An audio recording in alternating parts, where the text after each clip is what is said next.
نحمده ونصلي على رسوله الكريم اما بعد فاعوذ بالله من الشيطان الرجيم بسم الله الرحمن الرحيم رب اشرح لي صدري ويسر لي امري واحلل عقدة من لساني يفقهوا قولي۔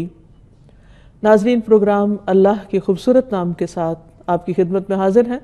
آج ہم انشاءاللہ اللہ سبحانہ وتعالیٰ کے نام البصیر پر بات کریں گے۔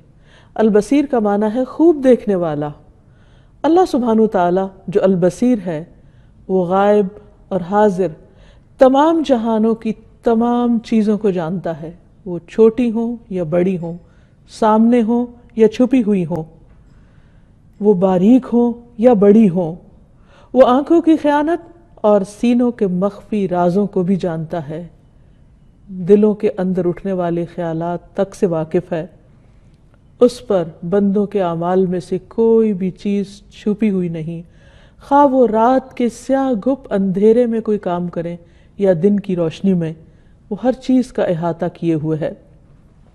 اللہ سبحانہ وتعالیٰ کے نزدیک ظاہر اور غائب برابر ہے۔ وہ سیاہ رنگ کی چیونٹیوں کو سیاہ پتھروں پر سیاہ رات میں چلتے ہوئے دیکھ سکتا ہے، اور وہ ہر جانور کے نہ صرف ظاہر بلکہ اس کے اندر، اس کے جسم کی ایک ایک رگ کے اندر کیا کیا چیز چل رہی ہے اور کیا رکی ہوئی ہے، ان سب سے بھی واقف ہے۔ آج کے اس جدید دور میں انسان نے بہت سی چیزیں مشینوں کے ذریعے، آلات کے ذریعے دیکھی۔ انسانوں کے جسم کے اندر نئے انکشافات ہوئے آسمانوں کی وسعتوں میں، لیکن اس کے باوجود ان کا اپنا کہنا یہ ہے، ان دیکھنے والوں کا، کہ ابھی بہت کچھ ایسا ہے جو ہم دیکھ ہی نہیں پائے، اور جو ہم دیکھتے چلے جا رہے ہیں ہمیں اپنی جہالت کا مزید اندازہ ہو رہا ہے۔ لیکن اللہ سبحانہ وتعالیٰ کی یہ ساری تخلیق، یہ تمام چیزیں، اس میں کیا کیا حسن پوشیدہ ہیں، اور ان تمام چیزوں کے اندر فائدے کیا ہیں، انسان ان سے لا علم ہے۔ کبھی اگر آپ ہوائی جہاز پر سفر کر رہے ہوں اور کھڑکی سے باہر دیکھیں تو طرح طرح کے خوبصورت بادل چلتے ہوئے نظر آتے ہیں۔ رات کے وقت آسمان پر چمکتے ستارے نظر آتے ہیں، کبھی ڈھلتا سورج اور شفق کے رنگ انسان کو اپنی طرف متوجہ کرتے ہیں۔ زمین پر بیٹھے انسانوں کو بعض اوقات وہ نظارے نظر نہیں آتے، لیکن اللہ سبحانہ وتعالیٰ اس سے بالکل بے نیاز ہے کہ اس کے کائنات میں بکھرے ہوئے اس حسن کو کوئی دیکھتا ہے یا نہیں۔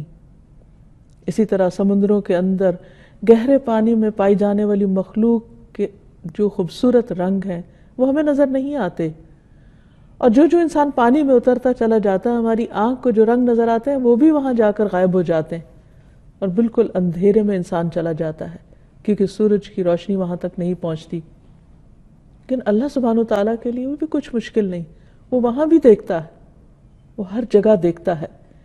اس لیے انسان اللہ سبحانہ وتعالیٰ کی اس صفت پر جتنا بھی غور کرے کم ہے، اور جو انسان اس پر غور کرتا ہے اتنا ہی اللہ سبحانہ وتعالیٰ کی عظمت کا احساس اس کے دل کے اندر اجاگر ہوتا ہے۔ پھر اسی طرح ایک ہوتا ہے ظاہر نظر سے دیکھنا اور ظاہری چیزوں کو دیکھنا، جس کو بصارت کہا جاتا ہے، اور ایک بصیرت ہوتا ہے جس میں کسی چیز کو غور سے دیکھنا اور پھر اس کے معنی کو بھی سمجھنا اور اس کے مقصد کو جاننا۔ یہ پھر اگلے درجے کی بات ہے۔ اللہ سبحانہ وتعالیٰ البصیر ہے، جو دیکھتا بھی ہے، اور جو صرف دیکھتا نہیں بلکہ وہ ان سامنے سرفس پہ نظر آنے والی چیز کی تہہ میں جو کچھ ہے، جو اس کے پیچھے مقاصد ہیں، جو اس کے فائدے ہیں یا اس میں چھپے ہوئے جو نقصان ہیں، ان سب چیزوں کو بھی دیکھتا ہے۔ قرآن مجید میں اللہ سبحانہ وتعالیٰ کی صفت کا 40 سے زیادہ بار ذکر آیا ہے۔ بہت دفعہ اس صفت کا ذکر السمیع کے ساتھ آیا ہے کہ اللہ تعالیٰ سنتا ہے اور دیکھتا ہے، السمیع البصیر۔ نبی صلی اللہ علیہ وسلم نے اللہ سبحانہ وتعالیٰ کی جب اس صفت کا ذکر کیا ایک مرتبہ، تو آپ نے اپنی انگلی کو اپنی آنکھ پر رکھا، یعنی اللہ سبحانہ وتعالیٰ آنکھ سے دیکھتا ہے، یعنی اللہ تعالیٰ کی آنکھ ہے۔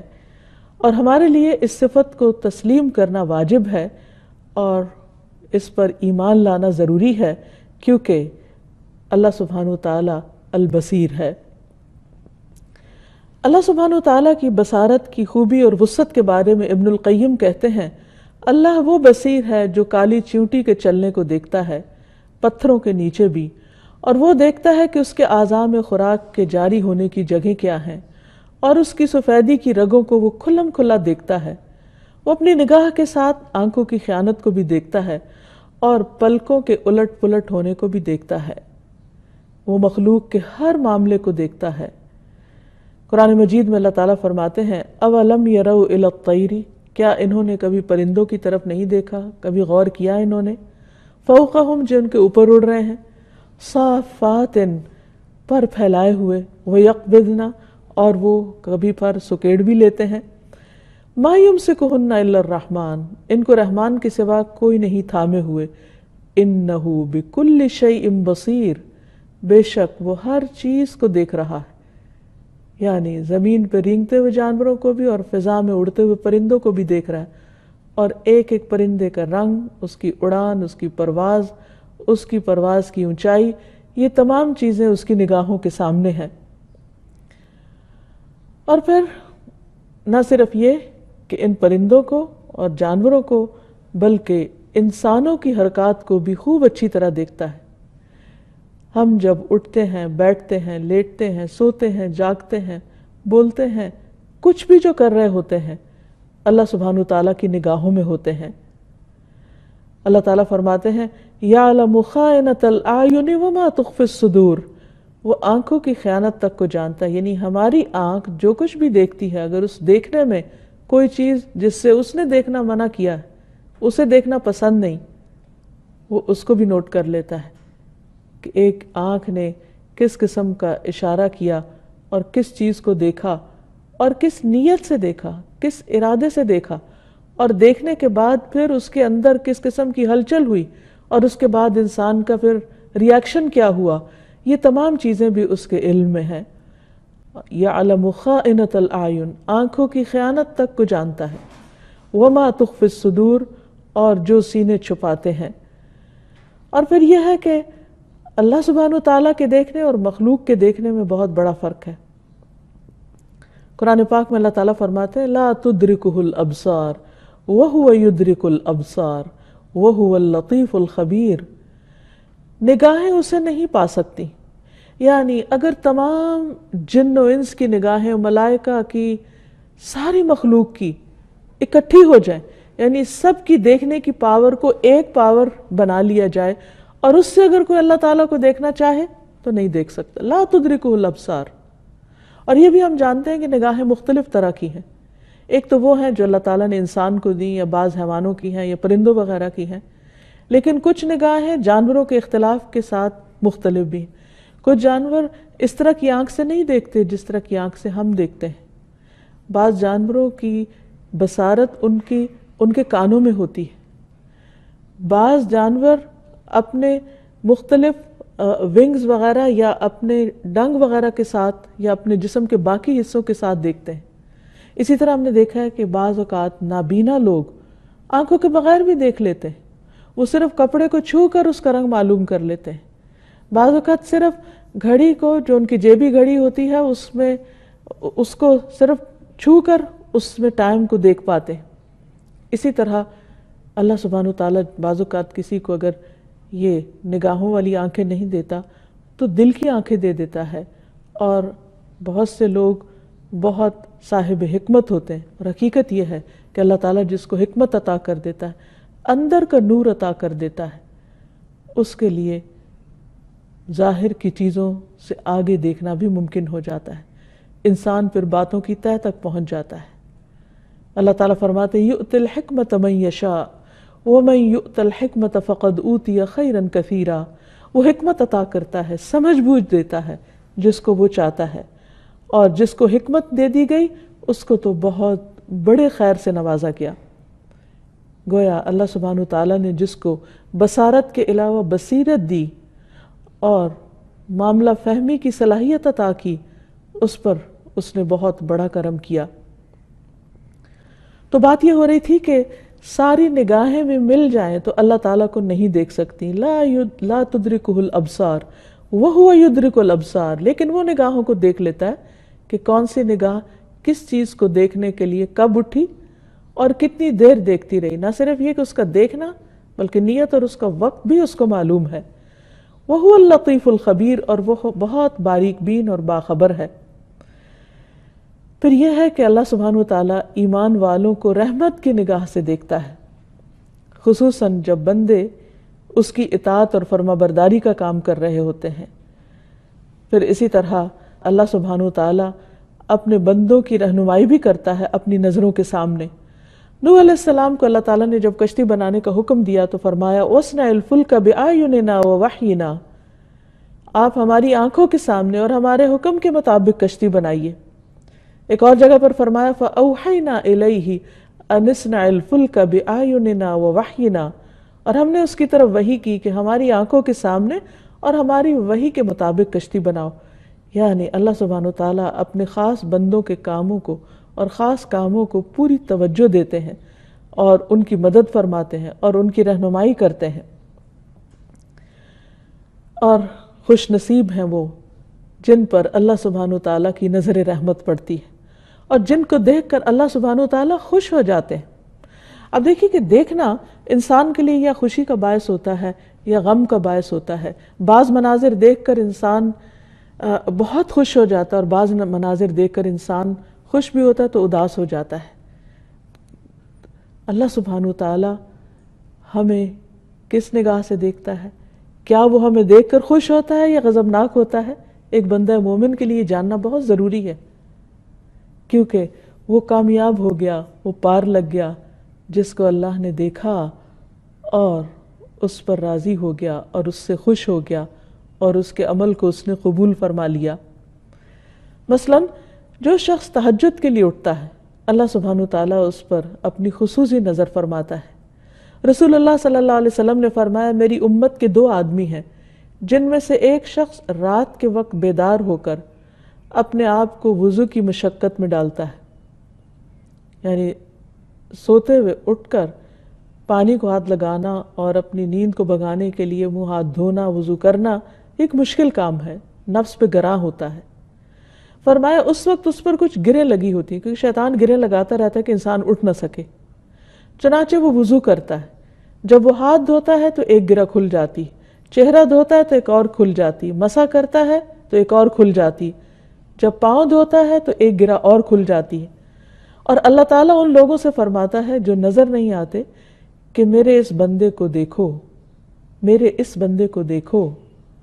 یعنی اللہ سبحانہ وتعالیٰ اپنے فرشتوں یا اپنے مقربین کو خاص طور پر اس بندے کی طرف دیکھنے کے لیے فرماتے ہیں، دیکھو اس بندے کو جس نے اپنے نفس کے ساتھ سخت محنت کی، میرا یہ بندہ مجھ سے جو مانگے گا اسے ملے گا. یعنی تہجد کے وقت جب انسان اپنے نفس کے خلاف اٹھ کر وضو کر کے اللہ سبحانہ وتعالیٰ سے دعائیں کرتا ہے تو اللہ تعالیٰ نہ صرف یہ کہ اس کی دعائیں قبول فرماتے ہیں بلکہ دوسری مخلوق پر اس کے لیے فخر کرتے ہیں اور انہیں اس کو دیکھنے کے لیے فرماتے ہیں. پھر اسی طرح جو لوگ نماز کا انتظار کرتے ہیں ان کے لیے آسمان کا دروازہ کھول کر دیکھتا ہے. عبداللہ ابن عمر کہتے ہیں کہ ہم لوگوں نے ایک دن مغرب کی نماز پڑھی اور نبی صلی اللہ علیہ وسلم کے ساتھ ادا کی. جانے والے چلے گئے اور بعد میں آنے والے بعد میں آئے اور کچھ لوگ بیٹھ کے وہیں انتظار کرنے لگے عشاء کا. نبی صلی اللہ علیہ وسلم اس حال میں تشریف لائے کہ آپ کا سانس پھولا ہوا تھا، یعنی جو ہی آپ کو یہ علم ہوا آپ فوراً ہماری طرف تشریف لائے. آپ نے اپنی انگلی اٹھا کر 29 کا عدد بنایا اور آسمان کی طرف اشارہ کر کے فرمایا اے گروہ مسلمین تمہیں خوشخبری ہو، تمہارے رب نے آسمان کا دروازہ کھولا ہے اور وہ فرشتوں کے سامنے تم پر فخر فرما رہے ہیں اور کہہ رہے ہیں میرے ان بندوں نے ایک فرض ادا کر دیا اور دوسرے کا انتظار کر رہے ہیں. یعنی اللہ سبحانہ وتعالیٰ ان لوگوں پر بھی اپنی خصوصی نظر رحمت فرماتا ہے جو مسجد میں بیٹھ کر ایک نماز سے دوسری نماز کا انتظار کرتے ہیں. خصوصاً آپ دیکھیے کہ جو لوگ حرم میں جاتے ہیں حج یا عمرے کے لیے تو بعض اوقات کئی نمازوں میں وہ ایک نماز کے بعد ایک نماز کے انتظار میں بیٹھے رہتے ہیں، عبادت کرتے ہیں، قرآن مجید پڑھتے ہیں، ذکر کرتے ہیں، طواف کرتے ہیں اور مسجد سے ان کو شدید محبت ہوتی ہے کیونکہ وہ اللہ کا گھر ہے اور بیت اللہ تو ہے ہی اللہ کا گھر، اس سے محبت ایمان کی علامت ہے۔ پھر اسی طرح اگر کوئی مسجد میں نہ ہو اور باہر کسی کھلی فضا میں بھی ہو لیکن وہ اللہ سبحانہ وتعالیٰ کو پکارے تو اللہ تعالیٰ اس کی طرف بھی محبت سے دیکھتے ہیں۔ مثلا بعض لوگوں کے کام کاج ایسے ہوتے ہیں کہ وہ مسجد تک نہیں پہنچ سکتے، لیکن وہ زمین کے جس بھی حصے میں ہوتے ہیں وہیں اللہ سبحانہ وتعالیٰ کی عبادت میں مشغول ہو جاتے ہیں۔ نبی صلی اللہ علیہ وسلم نے فرمایا تمہارا رب اس چرواہے سے خوش ہوتا ہے جو پہاڑ کی چوٹی پر رہ کر آذان دیتا ہے۔ یعنی ظاہر بکریاں چراتے چراتے بعض اوقات وہ بہت دور نکل جاتا ہے اور وہاں کوئی مسجد نہیں ہوتی، تو وہیں پہاڑ کی چوٹی پر رہ کر خود آذان دیتا ہے اور نماز پڑھتا ہے، اس کے ساتھ کوئی نہیں، صرف اس کا رب اس کو دیکھ رہا ہے۔ اس پر اللہ تعالیٰ فرشتوں سے فرماتے ہیں دیکھو میرے اس بندے کو جو آذان دیتا ہے اور نماز پڑھتا ہے، یہ مجھ سے ڈرتا ہے۔ یعنی اس کو دیکھنے والا کوئی نہیں، یہ صرف مجھ سے ڈرتا ہے، میں نے اپنے اس بندے کے گناہ معاف کر دیے اور میں اس کو جنت میں داخل کروں گا۔ تو بعض اوقات ہم کوئی اچھا کام کرتے ہیں، نیکی کا کام کرتے ہیں، لیکن اس کو کوئی نہیں دیکھتا۔ جس بندے کو یہ یقین ہوگا کہ اس وقت میرا رب مجھے دیکھ رہا ہے تو وہ دکھاوے کے لیے نہیں کام کرے گا، اس کا دل اسی بات سے، اس احساس سے خوشی سے بھر جائے گا کہ میرے رب نے دیکھ لیا۔ الم یعلم بان اللہ یرا، کیا وہ نہیں جانتا کہ اللہ دیکھتا ہے؟ جو یہ جانتا ہو کہ اللہ دیکھتا ہے وہ چھپا چھپا کر نیکیاں کرتا ہے، وہ اپنی نیکیوں کا اشتہار نہیں دیتا، وہ دکھاوا نہیں کرتا، وہ اپنے نیک کام لوگوں کو بتانے کا شوقین نہیں ہوتا، وہ تنہائی میں جو عبادت کرتا ہے اپنے رب کے سامنے کرتا ہے اور اس کو پوری طرح انجوائے کرتا ہے۔ اسے لوگوں کو بتانے اور دکھانے میں وہ لطف نہیں آتا جو اپنے رب کے سامنے کرنے میں آتا ہے۔ یہ اسی وقت ہوتا ہے جب انسان کو اس بات پر یقین ہو کہ میرا رب البصیر ہے، وہ خوب خوب دیکھنے والا ہے اور اس سے بندوں کا کوئی بھی عمل چھپا ہوا نہیں ہے۔ تو گویا اللہ سبحانہ وتعالی ایسے بندوں سے راضی ہوتا ہے، ان پر خوش ہوتا ہے اور ان پر اپنی رحمتیں نازل کرتا ہے جو خفیہ نیکیاں کرتے ہیں، جو چھپا کر کام کرتے ہیں، دکھاوے کے لیے نہیں کرتے۔ تاریخ میں ایک مشہور واقعہ آتا ہے کہ ایک مرتبہ رسول اللہ صلی اللہ علیہ وسلم کی خدمت میں کچھ لوگ آئے، آپ نے انہیں ازواج مطہرات کے ہاں بھیجا تاکہ انہیں کھانا کھلایا جائے۔ ازواج مطہرات نے کہلا بھیجا کہ اس وقت گھر میں پانی کے سوا کچھ بھی نہیں، یعنی کوئی بھی چیز کھلانے کے لیے نہیں۔ اس پر رسول اللہ صلی اللہ علیہ وسلم نے فرمایا کہ کون ان لوگوں کی مہمانی کرے گا؟ تو ایک انصاری نے کہا کہ اللہ کے رسول صلی اللہ علیہ وسلم آپ انہیں میرے ساتھ بھیج دیجئے۔ چنانچہ وہ انہیں اپنے گھر لے گئے، بیوی سے کہا کہ مہمانوں کے لیے کھانا تیار کرو۔ بیوی نے بتایا کہ آج کھانا بس اتنا ہے کہ جس کو یا تو بچے کھا سکتے ہیں یا مہمانوں کو کھلایا جائے۔ شوہر نے کہا کہ بچوں کو کسی طرح تھپک کر سلا دو، چراغ بجھا دو، ہم خود ساتھ بیٹھ جاتے ہیں تاکہ مہمان یہ محسوس نہ کرے کہ ہم نہیں کھا رہے، اور جو بھی کھانے کے لیے ہے وہ لا کر رکھ دو۔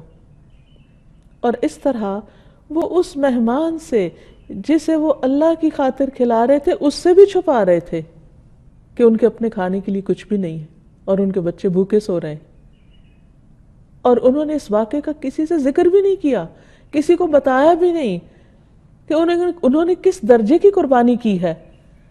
لیکن صبح کے وقت جب وہ صحابی رسول اللہ صلی اللہ علیہ وسلم کی خدمت میں آئے تو آپ نے فرمایا تم دونوں میاں بیوی کے نیک عمل پر اللہ تعالیٰ رات کو ہنس پڑا، اتنا خوش ہوا کہ میرے یہ بندے صرف میرے لیے سب کچھ کر رہا ہے۔ اس پر اللہ سبحانہ وتعالیٰ نے یہ آیت نازل فرمائی وَيُؤْثِرُونَ عَلَىٰ أَنفُسِهِمْ وَلَوْ كَانَ بِهِمْ خَصَاصَةٌ، وہ اپنی ذات پر دوسروں کو ترجیح دیتے ہیں، پریفرنس دیتے ہیں، خواہ وہ خود بھوکے ہی کیوں نہ ہوں۔ وَمَن يُوقَ شُحَّ نَفْسِهِ فَأُولَٰئِكَ هُمُ الْمُفْلِحُونَ، جو اپنے نفس کی بخیلی سے، اپنے دل کی تنگی سے بچا لیا گیا، ایسے ہی لوگ کامیاب ہونے والے ہیں۔ کیونکہ انسان کے اندر اپنے فائدے اور اپنے لیے حرص کا مادہ شدید ہے، وہ سب سے پہلی ترجیح پر خود کو رکھتا ہے اور پھر دوسروں کو، لیکن جس کو یہ یقین ہو کہ میرا رب دیکھ رہا ہے اور مجھے صرف اس سے جزا چاہیے، مجھے کسی سے کوئی بدلہ اور کوئی شکریہ نہیں چاہیے، جیسے کہ ایک اور جگہ پر آتا ہے انما نطعمکم لوجہ اللہ لا نرید منکم جزاء ولا شکورا، کہ ہم تمہیں صرف اللہ کی رضا کے لیے کھلاتے ہیں، ہم تم سے نہ کوئی بدلہ چاہتے ہیں اور شکریہ بھی نہیں چاہتے، کوئی صلہ چاہیے ہی نہیں، کیونکہ ان کا دل اس بات سے لبریز ہے کہ صلہ دینے والا، قدردانی کرنے والا ان کا رب موجود ہے، اور جو قدردانی وہ کرے گا اور جو بدلہ وہ دے گا، وہ کوئی انسان، کوئی ایک انسان تو کیا پوری دنیا کے انسان بھی مل کر اگر کسی کو وہ بدلہ دینا چاہے تو ایسا بدلہ کوئی دے سکتا ہی نہیں۔ لیکن یہ ایسے عمل وہی کرتا ہے جس کا ایمان پھر پہاڑوں برابر ہو اور کوئی چیز اس کو شیک نہ کرتی ہو۔ عام طور پر کیا ہوتا ہے، ہمیں یہ سب باتیں معلوم ہوتی ہیں لیکن ہم عمل کیوں نہیں کر پاتے؟ کیونکہ ہم تھوڑی سی تنقید سے گھبرا جاتے ہیں، تھوڑی سی تعریف ہم کو پھسلا دیتی ہے، تھوڑی سی کسی کی عدم توجہ ہمیں اپنے کام سے دوسری طرف توجہ مبذول کرا دیتی، یعنی ہمارا فوکس ہٹ جاتا ہے۔ لیکن جس شخص کا اللہ سبحانہ وتعالیٰ پر بھروسہ ہو اور جس کو یقین ہو کہ وہ دیکھ رہا ہے، وہ اپنی جگہ سے نہیں ہلتا۔ پھر اسی طرح اللہ سبحانہ وتعالیٰ مجالس ذکر پر خاص نظر فرماتے ہیں اور ان پر فخر کرتے ہیں۔ رسول اللہ صلی اللہ علیہ وسلم ایک مرتبہ صحابہ کرام کے ایک حلقے کی طرف تشریف لے گئے۔ حلقہ کا مطلب ہے کہ سرکل جس میں صحابہ بیٹھے ہوئے تھے اور اللہ سبحانہ وتعالیٰ کا ذکر کر رہے تھے، تو آپ نے پوچھا تمہیں کس نے بٹھایا یہاں، کیوں بیٹھے ہو؟ انہوں نے کہا ہم اللہ کا ذکر کر رہے ہیں اور اس کی اس بات پر حمد کرنے کے لیے بیٹھے ہیں کہ اس نے ہمیں اسلام کی ہدایت عطا کی، یعنی ہم اس پر شکر گزار ہیں اور ہم پر اسلام کے ذریعے احسان فرمایا ہے۔ آپ نے فرمایا کیا اللہ کی قسم تمہیں اس بات کے علاوہ کسی اور بات نے نہیں بٹھایا؟ تو انہوں نے کہا اللہ کی قسم ہم صرف اسی مقصد کے لیے بیٹھے کہ ہم صرف اللہ کا شکر ادا کریں کہ اس نے ہمیں اسلام کی ہدایت دی۔ آپ نے فرمایا میں نے تم سے کسی بدگمانی کی وجہ سے قسم نہیں اٹھوائی، میں اس شک نہیں کر رہا تم پر، میرے پاس جبریل آئے اور انہوں نے مجھے خبر دی کہ اللہ تعالیٰ تمہارے اس بیٹھنے کی وجہ سے، یہاں اس وقت اس اکٹھے ہو کر شکر ادا کرنے کی وجہ سے اور اس ذکر کی وجہ سے فرشتوں پر فخر کر رہا ہے، یعنی تمہاری وجہ سے فرشتوں پر فخر کر رہا ہے کہ دیکھو میرے بندوں کو کس چیز نے میرے ذکر پر اور میرے شکر پر مجبور کیا ہے۔ حقیقت یہ ہے کہ اللہ سبحانہ وتعالیٰ بندوں کے اعمال کی قدردانی کرنے والا ہے اور چھوٹے سے عمل کو بھی بہت اچھی طرح قبول کرتا ہے۔ اسی طرح عرفات کے دن جو لوگ عرفات کے میدان میں حاضر ہوتے ہیں، عرفہ والوں کو دیکھ کر اللہ تعالیٰ فرشتوں کو دکھاتا ہے۔ نبی صلی اللہ علیہ وسلم نے فرمایا اللہ عز و جل عرفہ کی شام اہل عرفہ کے ذریعے اپنے فرشتوں پر فخر کرتا ہے، ان کے سامنے فخر فرماتا ہے اور کہتا ہے میرے ان بندوں کو دیکھو، دیکھو میرے ان نہیں خود بھی دیکھ کر خوش ہو رہا ہے اور فرشتوں سے بھی فرماتا ہے دیکھو ان کو، یہ میرے پاس پراگندہ حال اور غبار آلود ہو کر آئے ہیں، اور یہ اللہ کی بخشش مانگتے ہیں اور اللہ سبحانہ وتعالیٰ ان کو بخش دیتے ہیں۔ تو جو بندہ اللہ کے راستے میں نکلتا ہے، چھوٹی سی بھی قربانی کرتا ہے، اللہ سبحانہ وتعالیٰ کی خاص رحمت میں ہوتا ہے۔ نبی صلی اللہ علیہ وسلم نے فرمایا تم جب اپنے گھر سے بیت الحرام کے ارادے سے نکلتے ہو، یعنی اپنے گھر سے قدم ہی اٹھاتے ہو اللہ کے گھر جانے کے لیے، تو تمہاری سواری جو قدم رکھتی ہے اور اٹھاتی ہے اللہ تعالیٰ اس کے ساتھ تمہارے لیے ایک نیکی لکھ لیتا ہے، ہر قدم پر نیکی لکھی جاتی ہے اور تم سے ایک گناہ مٹا دیتا ہے۔ اور تمہارا عرفات میں کھڑے ہونا تو اللہ تعالیٰ آسمان دنیا پر نازل ہوتا ہے اور فرشتوں سے تم پر فخر کرتا ہے، فرماتا ہے میرے بندے کھلے اور گہرے راستے سے پراگندہ حالت میں آئے جو میری رحمت کے امیدوار اور میرے عذاب سے ڈرتے ہیں، جبکہ انہوں نے مجھے دیکھا بھی نہیں۔ صرف ایک ایمان بالغیب کی بنیاد پر، صرف اللہ کو راضی کرنے کے لیے سب کچھ چھوڑ چھاڑ کر، اور پھر اللہ تعالیٰ فرماتے ہیں اگر وہ دیکھ لیں تو ان کی حالت کیا ہوگی۔ ابھی تو دیکھے بغیر یہاں آ کے کھڑے اور آہ فریاد کر رہے ہیں اور دعائیں مانگ رہے ہیں۔ بس اگر تمہارے گناہ ریت کے ذروں یا دنیا کے دنوں کے برابر یا بارش کے قطروں کے برابر بھی ہوں تو میں انہیں تم سے دھو ڈالوں گا. یعنی کس طرح حج اور عمرہ انسان کے گناہوں کو مٹا ڈالتا ہے. پھر اسی طرح جو شخص اللہ کے راستے میں بہادری سے لڑے اللہ تعالیٰ اس کو بھی خوش ہو کر دیکھتا ہے. لیکن کچھ لوگ ایسے ہیں، ایسے بد نصیب جن کی طرف اللہ سبحانہ وتعالیٰ نظر کرم نہیں فرماتا. وہ کون ہیں؟ وہ لوگ ہیں جو عہد توڑتے ہیں. قرآن مجید میں اللہ تعالیٰ فرماتے ہیں ان الذین یشترون بعہد اللہ وایمانہم ثمنا قلیلا اولئک لا خلاق لهم فی الآخرۃ ولا یکلمہم اللہ ولا ينظر الیہم یوم القیامۃ ولا یزکیہم ولہم عذاب علیم. وہ لوگ کہ ان کے لیے آخرت میں کوئی حصہ نہیں اور قیامت کے دن اللہ تعالیٰ ان سے بات نہ کرے گا اور ان کی طرف دیکھے گا بھی نہیں اور نہ انہیں پاک کرے گا اور ان کے لیے دردناک عذاب ہے. یہ کون ہیں وہ لوگ؟ جو اللہ کے عہد کو اور قسموں کو حقیر فائدوں کے عوض بیچ ڈالتے ہیں اور اللہ کے عہد کو توڑتے ہیں. پھر اسی طرح اور کون لوگ ہیں کہ جن کی طرف اللہ تعالیٰ نہیں دیکھتا؟ صحیح طور پر نماز نہ پڑھنے والا. اللہ تعالیٰ اس بندے کی نماز کی طرف دیکھتے بھی نہیں، پرواہ بھی نہیں کرتے اس نماز کی جس میں وہ رکوع اور سجود کے درمیان کمر سیدھی نہیں کرتا.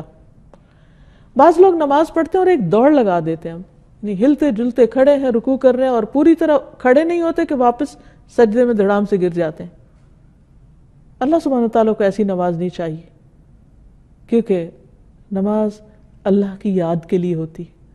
اللہ تعالیٰ فرماتے اقم الصلاۃ لذکری، نماز میری یاد کے لیے قائم کرو. تو جس نماز میں انسان رب کو ہی یاد نہیں کرتا وہ نماز ہی کیا ہوئی؟ تو اللہ تعالیٰ ایسے بندے کی طرف نظر اٹھا کے بھی نہیں دیکھتے، یعنی ناراض ہوتے ہیں. یہاں نظر اٹھا کے نہ دیکھنے کا مطلب ہے کہ وہ اس سے ناراض ہوتے ہیں جو سجدے اور رکوع کے بیچ میں کمر نہیں اٹھاتا.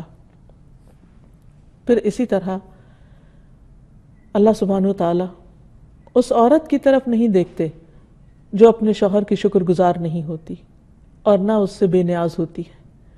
یعنی شوہر اس پر بے شمار احسان کرتا ہے لیکن اس کو اپنے شوہر کے احسان یاد نہیں آتے. ہاں غلطیاں ضرور نظر آتی ہیں. پھر اسی طرح بوڑھا زانی اور زانیہ عورت، قیامت کے دن اللہ تعالیٰ ان کی طرف دیکھے گا بھی نہیں. پھر والدین کا نافرمان. رسول اللہ صلی اللہ علیہ وسلم نے فرمایا 3 آدمی جنت میں داخل نہ ہوں گے اور نہ قیامت کے دن اللہ تعالیٰ ان کی طرف دیکھے گا. والدین کا نافرمان، مردوں کی مشابہت اختیار کرنے والی عورت اور دیوس جو اپنے گھر میں بے حیائی کو برقرار رکھتا ہے. اور 3 آدمیوں کی طرف اللہ تعالیٰ قیامت کے دن دیکھے گا نہیں. والدین کا نافرمان، عادی شرابی اور دے کر احسان جتانے والا، یعنی کسی کے ساتھ کوئی بھلائی کرنے کے بعد پھر اس کو تانے دینے والا. اسی طرح جو شخص جھوٹ بولتا ہے اور زائد پانی روک لیتا ہے اللہ تعالیٰ ان سے بھی بات نہیں کرے گا اور نہ ان کی طرف دیکھے گا.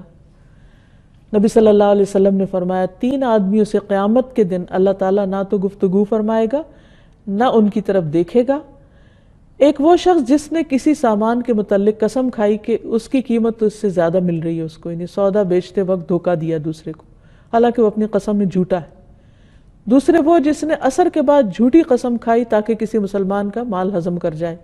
تیسرے وہ جس نے ضرورت سے زائد پانی روک لیا، یعنی دوسروں کو پانی نہیں دیا. پھر اسی طرح مفلس متکبر، اللہ تعالیٰ اس کی طرف بھی نہیں دیکھے گا کہ ایک شخص ضرورت مند ہے لیکن تکبر ہے، اکڑ ہے اس کے اندر. پھر ظلم سے کسی کا مال ہتھیانے والا. ابو موسیٰ کہتے ہیں کہ نبی صلی اللہ علیہ وسلم کے سامنے 2 آدمی ایک زمین کا مقدمہ لے کر آئے جن میں سے ایک کا تعلق حضر موت سے تھا، یعنی ایک علاقے کا نام ہے. نبی صلی اللہ علیہ وسلم نے دوسرے کو قسم اٹھانے کا کہہ دیا تو دوسرا فریق یہ سن کر چیخ پڑا اور کہنے لگا اس طرح تو یہ میری زمین لے جائے گا. نبی صلی اللہ علیہ وسلم نے فرمایا اگر یہ قسم کھا کر ظلماً اسے اپنی ملکیت بنا لے گا تو یہ ان لوگوں میں سے ہوگا جنہیں قیامت کے دن اللہ تعالیٰ دیکھے گا بھی نہیں، نہ ان کو پاک کرے گا اور ان کے لیے دردناک عذاب ہوگا. یعنی اگر کوئی جھوٹ بول کر کسی کی زمین ظلم سے ہتھیا لیتا ہے تو اللہ تعالیٰ کے سخت غضب کا شکار ہوگا. تو یہ سن کر دوسرے شخص نے اللہ کا خوف کیا، تقویٰ کیا اور اس نے وہ زمین واپس لوٹا دی. اب یہاں یہ بات بھی یاد رہے کہ جب ہمارے دل میں اللہ سبحانہ وتعالیٰ کی اس صفت کا پختہ یقین ہو جائے یا احساس ہو جائے تو پھر ہمیں کیا کرنا چاہیے. سب سے پہلے تو یہ ہے کہ ہمیں اللہ سبحانہ وتعالیٰ کو اس نام کے ساتھ پکارنا چاہیے، جیسے موسیٰ علیہ السلام نے دعا کی تھی، قال رب اشرح لی صدری ویسر لی امری واحلل عقدۃ من لسانی یفقہوا قولی واجعل لی وزیرا من اہلی ہارون اخی اشدد بہ ازری واشرکہ فی امری کی نسبحک کثیرا ونذکرک کثیرا انک کنت بنا بصیرا. موسیٰ علیہ السلام نے کہا، اے میرے رب، میرے لیے میرا سینہ کھول دے، میرے لیے میرا کام آسان کر دے، میری زبان کی کچھ گرہ کھول دے تاکہ وہ میری بات سمجھ لیں، اور میرے لیے میرے گھر والوں میں سے ایک بوجھ بٹانے والا بنا دے، ہارون کو جو میرا بھائی ہے، اس کے ساتھ میری پشت مضبوط کر دے، یعنی مجھے سپورٹ ملے، اور اسے میرے کام میں شریک کر دے تاکہ ہم تیری بہت تسبیح کریں. کیونکہ انسان جب دوسرے انسان کے ساتھ مل بیٹھ کے اللہ کا ذکر کرتا ہے تو اس ذکر میں بھی ایک اور خاص طرح کی چاشنی ہوتی اور تجھے بہت زیادہ یاد کریں. یعنی ایک ذکر ہوتا ہے تنہائی میں اور ایک ہوتا ہے دوسرے کے ساتھ مل کر. تو بعض اوقات تنہائی کا ذکر اچھا لگتا ہے اور بعض اوقات جب انسان اپنی گفتگو میں دوسرے کے ساتھ بیٹھ کر اللہ کی باتیں کرتا ہے تو اس سے بھی ایمان بہت تازہ ہوتا ہے. جیسے ایک صحابی نے کہا تھا، آؤ تھوڑی دیر کے لیے ایمان لے آئیں. تو وہ تھوڑا ناراض ہوئے کہ کیا ہمارے اندر ایمان نہیں؟ تو حضور صلی اللہ علیہ وسلم کے پاس شکایت لے گئے کہ یہ کہہ رہے ہیں کہ آؤ پل بھر کے لیے ایمان لے آئیں. کہا کہ ہاں، ان کا مطلب یہ کہ آؤ بیٹھ کر اللہ کو یاد کریں تاکہ ہمارے ایمان میں اضافہ ہو. تو یہ بھی انسان کی ایک ضرورت ہوتی. تو موسیٰ علیہ السلام نے عرض کیا کہ یا رب، ہم کثرت سے تیری تسبیح کریں اور تیرا ذکر کریں. انک کنت بنا بصیرا، بے شک تو ہمارے حال کو خوب دیکھنے والا ہے. یعنی ہم تجھے دکھانے کے لیے سب کچھ کریں، لوگوں کو دکھانے کے لیے نہیں، تیری رضا کے لیے، تیری محبت میں. پھر اسی طرح جو شخص یہ سمجھتا ہے کہ اللہ اس کو دیکھ رہا ہے، اس کے سارے امور کو، اس کے حالات کو، اس کی مشکلات کو، اس کی ساری سچویشن کو سمجھتا ہے، کیونکہ بعض اوقات بندے نہ دیکھتے ہیں نہ سمجھتے ہیں، کیونکہ کچھ معاملات انسان کے انسانوں کے سامنے ہوتے ہیں، لیکن انسان پر بعض اوقات ایسے حالات بھی ہوتے ہیں کہ جن کا ذکر وہ انسانوں کے ساتھ کر بھی نہیں سکتا. وہ کسی کو اپنے دل کا حال کھول کے دکھا بھی نہیں سکتا، بیان بھی نہیں کر سکتا کہ دل میں کہاں کہاں کیسا کیسا زخم لگا ہوا ہے، اور کوئی دیکھے بھی تو سمجھ نہیں سکتا اور سمجھے بھی تو علاج نہیں کر سکتا. تو ایسے میں جب انسان یہ سمجھتا ہے کہ میرا رب دیکھ رہا ہے تو وہ اپنے معاملات اپنے رب کے سپرد کر دیتا ہے. اور جیسے قوم فرعون کے اس مومن شخص نے کہا تھا، وَأُفَوِّضُ أَمْرِي إِلَى اللَّهِ وَاللَّهُ بَصِيرٌ بِالْعِبَادِ، میں اپنے معاملات اپنے رب کے سپرد کرتا ہوں، اللہ کے حوالے کرتا ہوں، اللہ اپنے بندوں کو خوب دیکھنے والا ہے. بعض اوقات انسان کے اوپر کوئی تہمت لگ جاتی، کوئی الزام تراشی ہوتی ہے، کوئی اور مشکل وقت آتا ہے، تو ایسے میں اس کے اپنے ماں باپ بھی، بہن بھائی، دوست، عزیز، رشتہ دار، کوئی بھی نہیں سمجھ پاتا اور کوئی بھی اس پوری سچویشن کو انالائز نہیں کر سکتا کہ کسی مشکل میں پڑے شخص کے اوپر کیا بیت رہی ہے. ایسے حالات میں اگر انسان اپنا دل اپنے رب کے سامنے رکھ دے اور اپنے حالات اپنے رب کے سپرد کر دے تو اللہ سبحانہ وتعالیٰ اس کی خوب خبر رکھنے والا ہے، دیکھنے والا ہے، اس کی ٹیک کیئر کرنے والا ہے اور اس کی مشکل آسان کرنے والا ہے. پھر اسی طرح ہمیں کاموں کو اس طرح کرنا چاہیے احسان کے درجے پر کہ گویا ہم اللہ تعالیٰ کو دیکھ رہے ہیں، اور اگر یہ نہیں تو اللہ تعالیٰ تو ہمیں دیکھتا ہی ہے. تو کسی بھی نیک عمل کی کوالٹی کئی گنا زیادہ بڑھ جاتی ہے جب انسان کا یہ یقین پکا ہوتا ہے کہ میرا رب اس وقت مجھے دیکھ رہا ہے. کیونکہ یہ انسان کی ایک ویکنس ہے کہ جب وہ دیکھتا ہے کہ کوئی اسے دیکھ رہا ہے تو اس کا طریقہ کچھ اور ہو جاتا ہے، اور جب وہ دیکھتا ہے کوئی نہیں دیکھ رہا تو اس کے اندر ایک لیزینس آ جاتی. مثلا اگر آپ کا کوئی کام کسی نمائش میں رکھا جانا ہو تو آپ اس کام کو کتنا کیئرفلی کریں گے، کتنا کانشیسلی کریں گے، کتنے بہترین طریقے سے کریں گے، ایکسیلنس کے لیول پر کریں گے، کیونکہ وہ کسی کے سامنے پیش ہونا ہے، اس پر انعام ملنا ہے۔ تو وہ کام جو اللہ سبحانہ وتعالیٰ کے سامنے پیش ہوتے ہیں، ہمارے اعمال نامے صبح و شام اللہ سبحانہ وتعالیٰ کے سامنے پیش ہوتے ہیں، دن بھر میں ہم جو کچھ کرتے ہیں وہ فرشتے لے جا کے وہاں رکھ دیتے ہیں، اور اللہ تعالیٰ دیکھتے ہیں کہ اچھا کیا کیا کیا میرے بندے نے۔ حالانکہ اللہ تعالیٰ براہ راست بھی دیکھ رہے ہوتے ہیں، لیکن اس کے باوجود بندوں کے اعمال نامے دیکھنا اس کو پسند ہے اور وہ دیکھتے ہیں۔ تو ایسے میں اگر انسان ہر کام اس اچھے طریقے سے کرے، یہ سوچ کر کہ میرا رب دیکھ رہا ہے اور اس کو دیکھنا ہے، اس کو دکھانے کے لیے کرنا ہے، مجھے اس کے سامنے پیش کرنا ہے، تو اس کام کی کوالٹی کئی گنا زیادہ بڑھ جائے گی بنسبت اس کام کے جو انسان بندوں کو دکھانے کے لیے کرتا رہتا ہے۔ پھر یہ ہے کہ اللہ سبحانہ وتعالیٰ کو دیکھنے کا بھی شوق ہونا چاہیے۔ انسان کے لیے اس سے بڑی کوئی نعمت نہیں اور اس سے بڑی کوئی لذت نہیں کہ انسان اپنے رب کو دیکھ پائے۔ موسیٰ علیہ السلام نے تو دنیا میں ہی خواہش کی تھی کہ رب ارنی انظر الیک، اللہ تو مجھے اپنا آپ دکھا، میں تیری طرف دیکھنا چاہتا ہوں۔ تو اللہ تعالیٰ نے فرمایا کہ تم نہیں دیکھ سکتے۔ دنیا میں انسان کے پاس وہ طاقت ہی نہیں، وہ تاب ہی نہیں کہ وہ اپنے رب کا دیدار کر سکے۔ وہ تو اس کا ایک جلوہ دیکھنے کا روادار نہیں دیکھ سکتا، اس کو برداشت نہیں کر سکتا، تو کہاں یہ کہ اللہ سبحانہ وتعالیٰ کو دیکھ پائے۔ لیکن قیامت کے دن اللہ تعالیٰ کے وہ بندے جو اللہ کو راضی کرنے والے ہیں، وہ جنت میں اللہ سبحانہ وتعالیٰ کا دیدار کریں گے، اور جب دیدار کریں گے تو انہیں جنت کی ہر نعمت بھول جائے گی اور وہ ہیچ نظر آئے گی، کیونکہ اس سے زیادہ خوبصورت چیز کوئی ہے ہی نہیں جو کوئی آنکھ دیکھے۔ لیکن یہ اسی کے لیے ہے جو دنیا میں اعلیٰ درجے کے کام کرے کہ اسے اپنے رب کو دکھانے ہیں اور اسے اپنے رب کو دیکھنا ہے۔ جب یہ احساس پیدا ہو جاتا ہے تو انسان اپنے اوپر خود اپنے رب کو نگران بنا لیتا ہے، اور اس یقین کے ساتھ جب کام کرتا ہے تو اپنے رب کو راضی کرنے والے کام کرتا ہے۔ اور پھر اگر انسان کے حالات ایسے ہوتے ہیں کہ اس پر کوئی تکلیف دہ وقت آتا ہے تو بھی وہ یہ جانتا ہے کہ میرا رب دیکھ رہا ہے، وہ کافی ہے مجھے دیکھنے کے لیے۔ اور جب انسان اس احساس کے ساتھ کام کرتا ہے تو اللہ سبحانہ وتعالیٰ کو اپنے سامنے پاتا ہے۔ اور آخر میں یہ بات یاد رہے کہ اللہ سبحانہ وتعالیٰ نے ہمیں جو بصارت کی نعمت دی ہوئی ہے، یہ ایک بہت بڑی نعمت ہے، اس پر شکر ادا کرنا چاہیے، ان آنکھوں کی حفاظت کرنی چاہیے، انہیں غلط چیزوں کو دیکھنے سے بچانا چاہیے، جن چیزوں کو اللہ تعالیٰ کو دیکھنا پسند نہیں ان کو نہیں دیکھنا چاہیے۔ اور پھر آنکھوں کا ایک اور کام دیکھنے کے علاوہ آنسو بہانا بھی ہوتا ہے، اللہ کی یاد میں اور اللہ کے خوف میں آنسو بھی بہانے چاہیے۔ پھر اس سے اللہ کی کتاب کو پڑھنا چاہیے، اللہ تعالیٰ کی کائنات کو دیکھنا چاہیے، غور و فکر کرنا چاہیے۔ پھر اسی طرح جب انسان دوسرے انسانوں کی اچھی چیزیں دیکھے تو اس پر برکت کی دعا دینی چاہیے، نظر نہیں لگانی چاہیے۔ اور پھر کچھ چیزوں کو دیکھ کر عبرت پکڑنی چاہیے کہ انسان دوسروں کے برے انجام کو اور دوسری قوموں کی بربادی کے اور برباد شدہ کھنڈرات کو دیکھ کر اللہ تعالیٰ سے دعا کرے اور اللہ تعالیٰ کے غضب سے محفوظ رہنے کے لیے نیک کام کرے۔